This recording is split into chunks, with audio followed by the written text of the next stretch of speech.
Are you Sri Lankan? What? Hi guys, as promised, this is the 500 subscriber special Q&A, and I'm going to be answering all your questions about the direction of this channel, politics, and myself.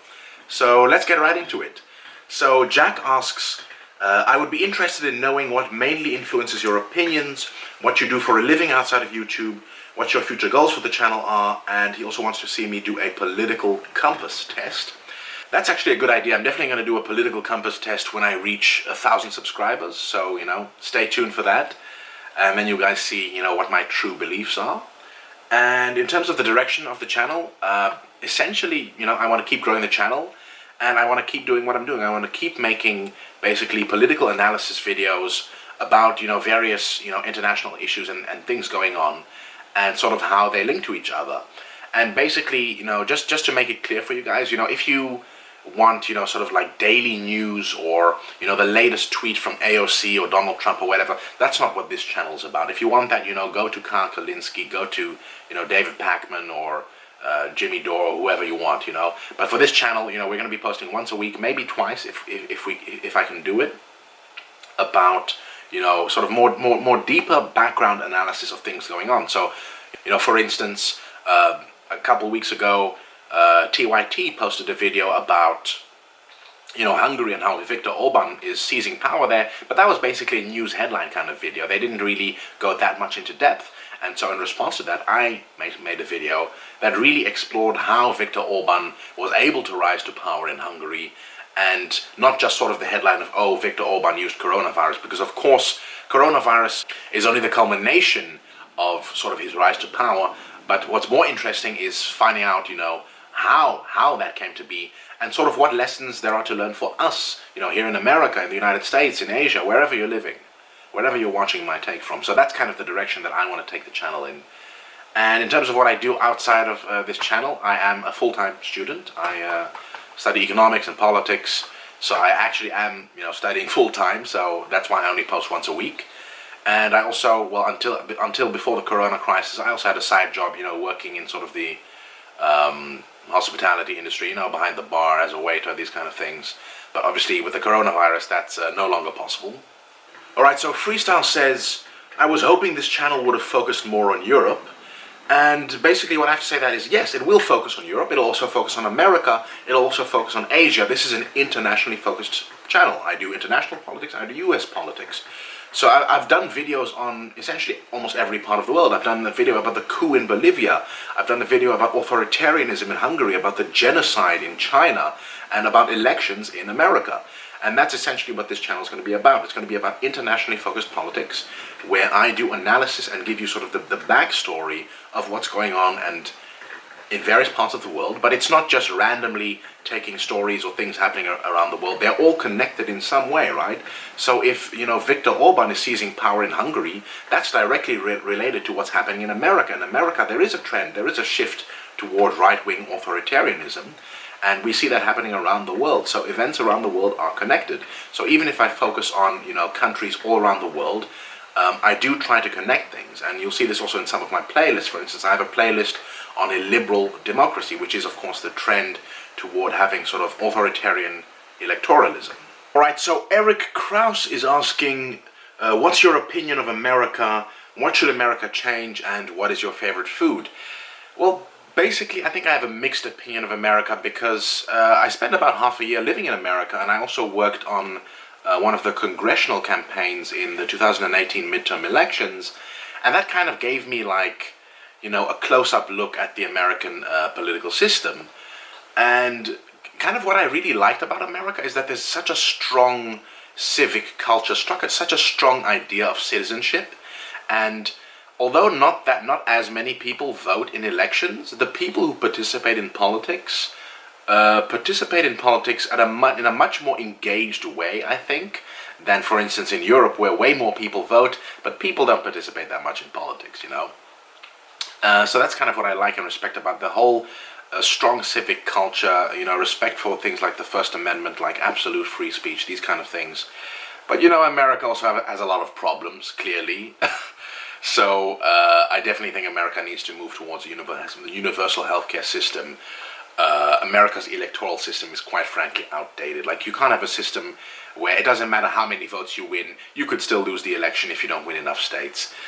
America needs to change that up. Maybe proportional representation is a direction America could go.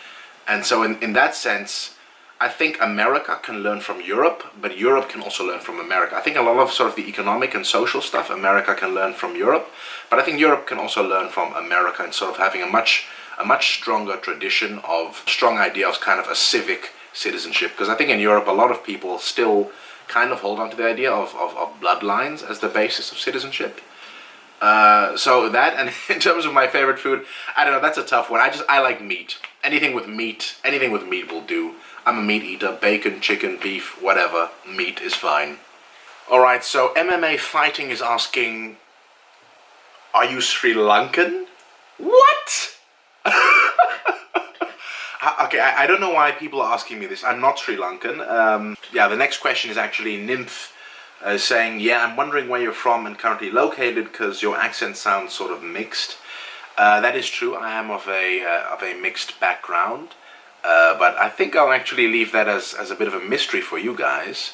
So I'm actually going to put a poll down in the comments, basically asking a few things about you guys and also where you guys think I'm from. That's actually a nice thing for you guys to figure out.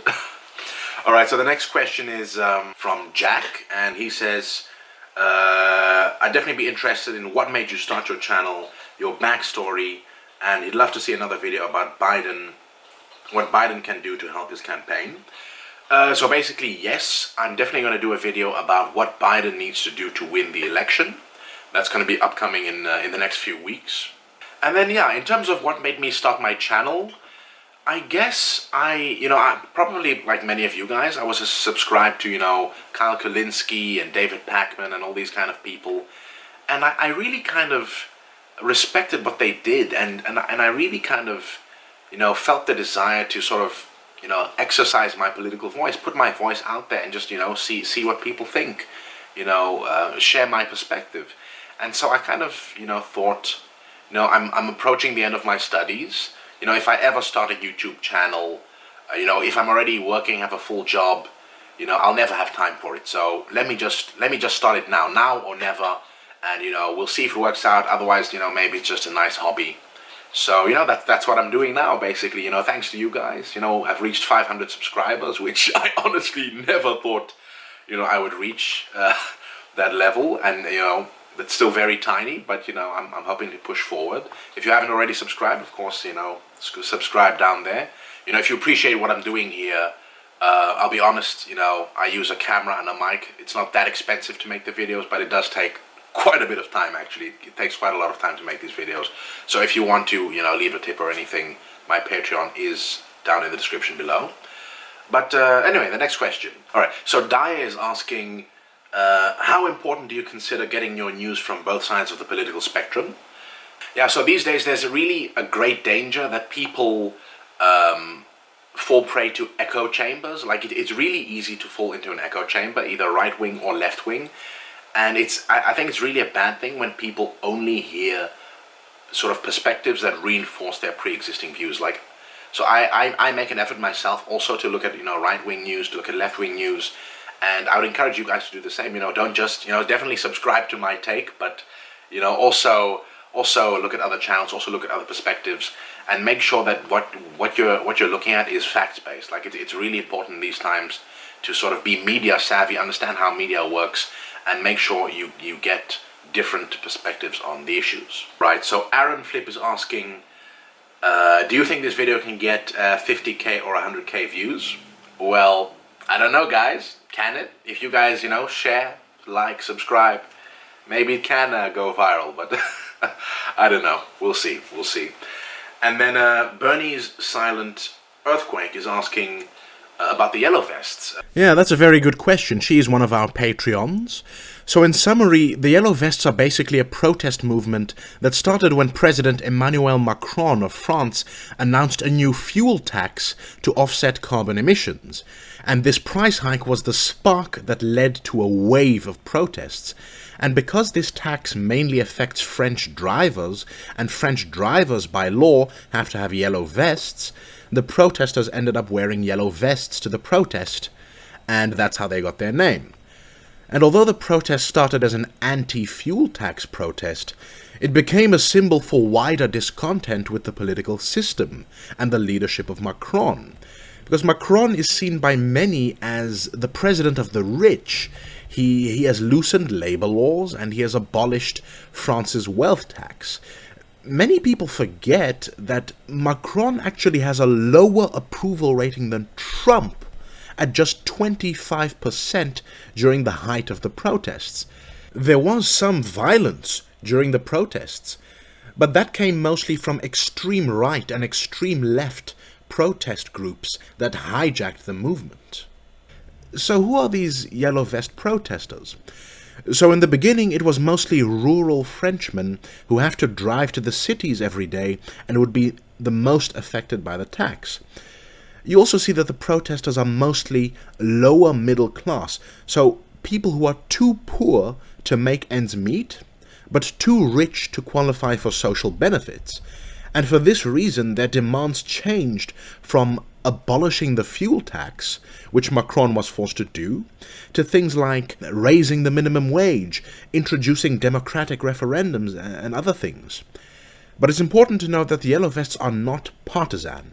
Both the far left and the far right have tried to court these voters, but these people are not protesting for party political reasons.